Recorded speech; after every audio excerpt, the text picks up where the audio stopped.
All right, so let's now move on to integrals that either are the integral of logarithmic functions or involve the integral. And so we have three big ones. This first one is really kind of surprising because we're integrating x to the minus 1. And so that looks like it should fit our power rule, right? Because that's a power term. But if you try to use our power rule on it, it would turn into x to the 0 over 0, which makes no sense at all. So we have one problem there. Um, this, of course, is also 1 over x, which is more often how we see it, or even sometimes I'll write it over here, dx over x. Those are kind of the way we see it. But those are all x to the minus 1. But like I say, I think this one is the most familiar. And if you remember this, you'll remember that the antiderivative, if you remember, I should say this, if you find the derivative of natural log of x, if you remember, the derivative of natural log of x is 1 over x. So the antiderivative of 1 over x is natural log of x. And so that's where we're at. So whenever you try to differentiate this kind of thing, you'll most often see it written like this. It's natural log of the absolute value of x plus c. Okay, so we add that little rule to our list of differentiation rules that we know. Now, we have this integral, the integral of ln. If we just try to integrate the natural log of x dx, we get this right here. Now, we're not going to go into where this comes from right now. We'll get into that in next chapter. It comes from a different kind and a more powerful form of integration. But there it is. You might want to remember it. This is a factored version of it. And then if you're integrating log base a, it looks like this. Okay. So we can add those integrals to our toolbox, and of course integrate things now that involve any of those kinds of logarithmic functions. All right. So we might just like before. Well, let's look at an example here. I'll just mention this one real quick because like before, if you ever have to integrate. Um, no. We'll integrate this one. So the integral of let's just do this ln of x over x, right? Looks very complicated, but again, our progression is our power rules don't work. It doesn't fit one of our basic rules, so all we have is u substitution. So if we let u equal ln of x, now why would I let u equal ln of x? Because the derivative of u, what is the derivative?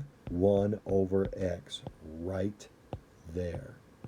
Okay, so that's a good indication that letting u equal ln of x is going to work because its derivative is also hanging out in as part of the function.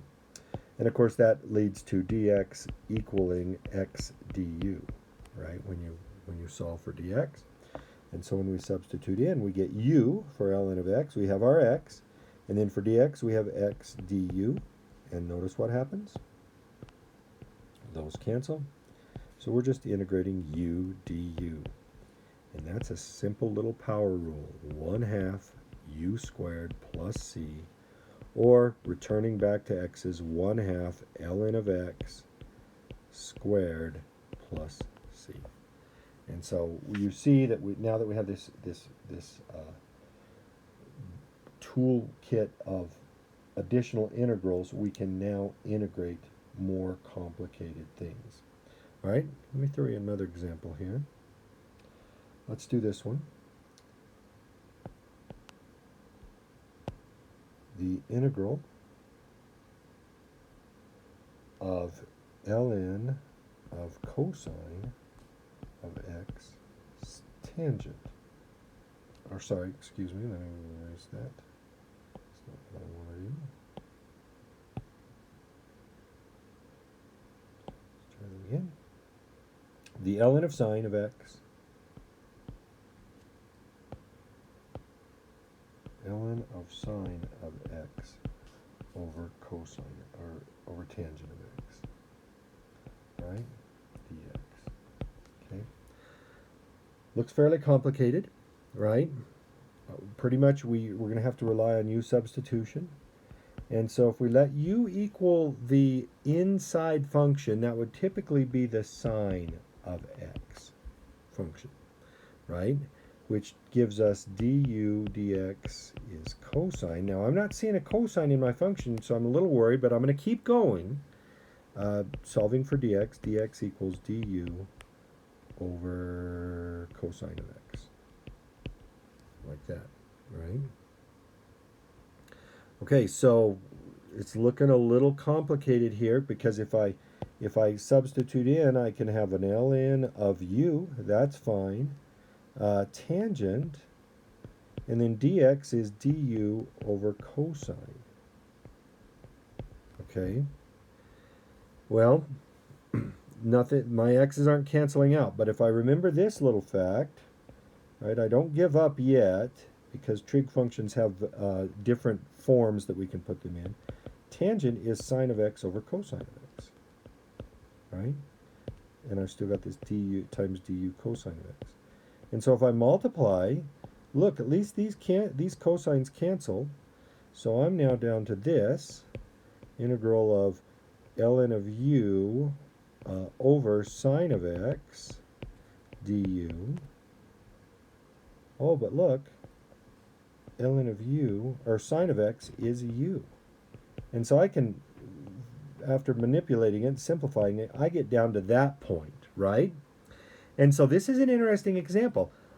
I can now try to integrate this, and let's do it this way. The only way we have to try it, to do it, is is substitution. We've been referring to the u substitution, but it doesn't. We don't have to use u's. We can use any substitution. So we'll let v equal, well, let's v equal ln of u. I have to change to v because I'm using u's already. So then dv du is 1 over u, and du is u dv. So now if I substitute in, I get ln of u, which is v, over u. Du is u dv. So you see I'm using substitution twice in a row here. But look, the u's are gone. And so I'm just left with an integral involving v's, and I can integrate that. V squared, 1/2 v squared plus c. Well, I need to change it back to u's. And so to get it back in u's, I make my simple substitution of, oops, I don't need that anymore, of 1/2, v is ln of u squared plus c. But then I need to go back to x's. And so that's 1/2, well, let's do it this way. 1/2, let's see, we let u was sine of x. So ln of sine of x is substituting for u squared plus c. And so you see we needed to do integration by substitution twice to get our answer. But you see that we kind of used the same principles that we've used all along. So that gives you some introduction to integrating things that involve exponential functions and logarithmic functions.